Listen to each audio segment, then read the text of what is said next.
dengan Ibu Megawati. Opa Darto begitu dipanggil. Opa, apakah kemudian ketika Opa menyampaikan pesan Presiden Prabowo mau bertemu dengan Ibu Megawati, ini sebuah sinyal bahwa memang PDIP ada baiknya masuk ke pemerintahan? Karena tak lama berselang kemudian ada Mas Pram, lalu juga Mas Basarah mengatakan bahwa ya PDIP akan menjadi mitra strategis bagi pemerintahan Prabowo. Apa ini maksudnya, Opa? Artinya kita tidak, bukan urusan ya. Mitra strategis itu kita bukan urusan ya. Apakah masuk dalam pemerintahan apa tidak itu adalah soal yang lain bagi saya. Karena Mas Basarah juga mengatakan meski di luar kabinet, tetapi posisi PDIP ke pemerintahan Prabowo tidak oposisi, bahkan secara verbatim dikatakan berbeda dengan oposisi PDIP pada masa pemerintahan Pak SBY. Mengapa sampai ditekankan dengan begitu jelas perbedaan di luar pemerintahan tapi berbeda ketika pemerintahan Pak SBY dan pemerintahan Pak Prabowo? Saya tidak tahu, tapi friendship antara keluarga Mega ya dan walaupun Pak Taufik Kimas dengan Prabowo itu friendship yang lama ya. Artinya mereka sampai mengundang waktu di Yordania, diundang pulang itu sejarah yang panjang ya. Dan sampai sekarang mereka tetap bersahabat. Sekarang dari Prabowo yang terpilih sebagai presiden mungkin mengingat kembali pada sejarah persaudaraan itu dan minta untuk bertemu. Itu hal yang sangat bijak dari seorang presiden bagi saya. Ketika wacana pertemuan itu Opa Darto sering didengungkan tapi tidak pernah terjadi. Menurut Opa, adakah memang pihak yang tidak menginginkan pertemuan itu?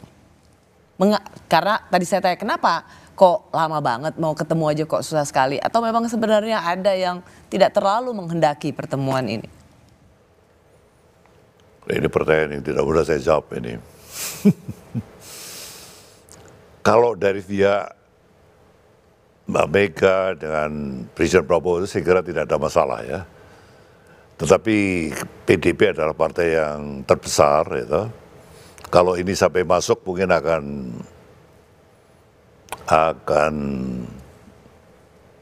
disturb yang lain-lain mungkin ya. Mungkin begitu mungkin ya. Mengganggu yang lain-lain. Ya. Siapa yang terganggu? Yang sekarang sudah masuk dalam pemerintahan. Hampir semua kan masuk dalam pemerintahan. Ya, KIP. Jadi justru yang akan terganggu adalah mereka yang sudah ada dalam pemerintahan. Ya. Karena mereka melihat PDIP adalah partai yang memang sampai hari ini masih terbesar ya. Kalau begitu saya ganti gini, Opa. Menurut Opa sendiri, apakah bijak PDIP masuk ke dalam pemerintahan padahal PDIP bagaimanapun juga dalam kontestasi Pilpres kemarin harus mengakui bahwa pemenangnya adalah pasangan Pak Prabowo dan seluruh partai koalisinya. Apakah itu cukup adil untuk masuk dan mengambil peran di pemerintahan dan melenyapkan harapan publik tentang adanya partai partai penyeimbang di luar kabinet? Ini pertanyaan yang tidak mudah saya jawab ini ya. Dalam negara demokrasi memang perlu ada satu penyeimbang ya. Partai pemerintah dan partai yang di luar pemerintah ya. Supaya ada keseimbangan ya. Tapi bahwa nanti PDIP masuk dalam pemerintahan, tapi tetap menyuarakan hal-hal yang berbeda ya, itu possible.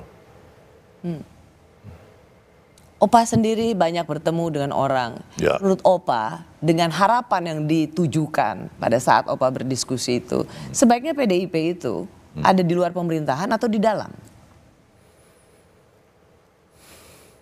mereka 10 tahun ini ada dalam pemerintahan ya.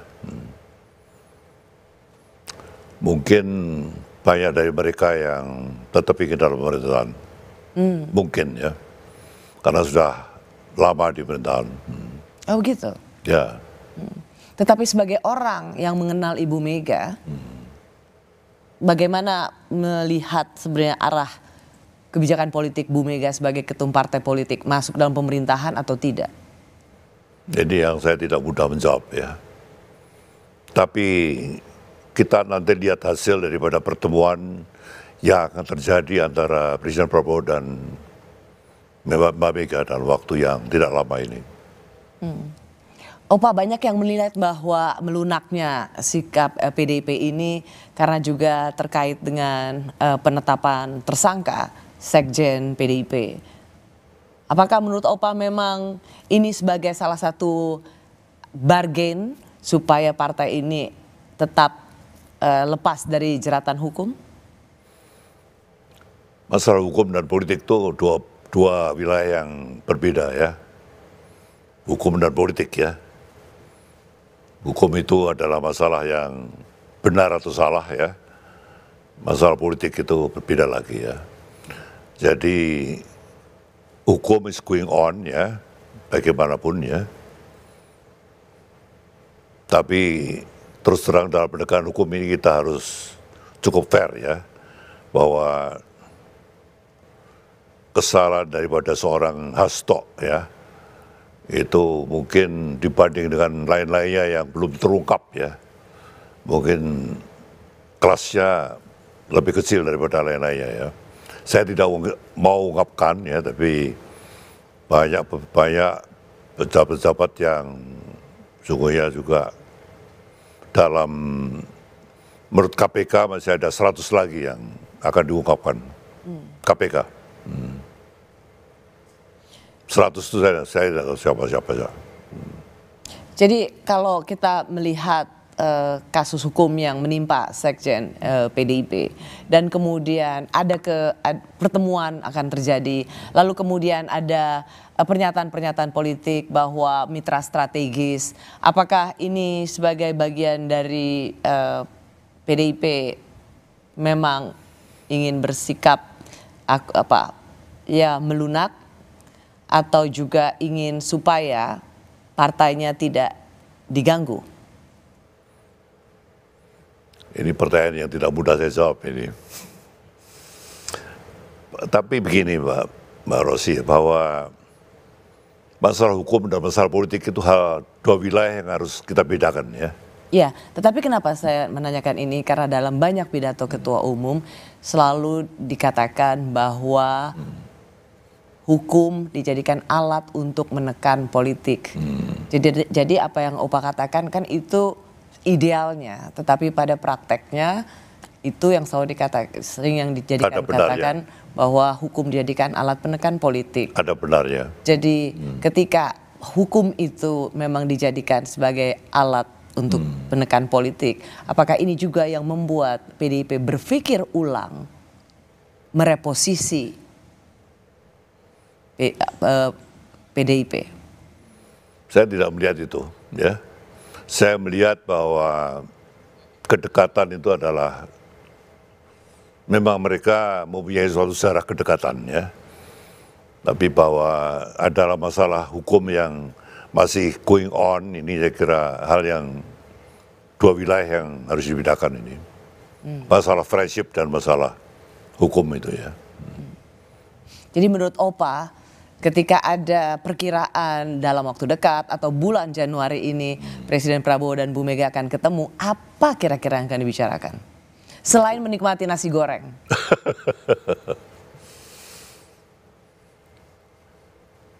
Saya kira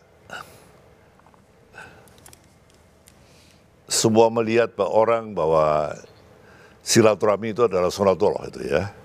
Berbeda, silaturahmi itu adalah perintah Allah, tetap sunatullah ya. Artinya kita bisa berbeda tapi silaturahmi itu harus kita rawat, kita jaga ya. Jadi apa yang dilakukan oleh Presiden Prabowo, sekarang PDP di luar, tapi dia ingin tetap menjaga silaturahmi yang sudah terbangun lama. Itu adalah, saya kira, sikap seorang negarawan itu. Sebatas itu saja sudah sangat baik menurut Bapak. Tanpa harus membicarakan deal-deal lainnya. Ya. Dalam sejumlah momen Ketua Umum PDI Perjuangan mengatakan ada yang berupaya mengacak-acak partainya, bahkan ingin menduduki posisi Ketua Umum. Sejauh apa seruan ini? Memang ada buktinya? Kami kembali saat lagi.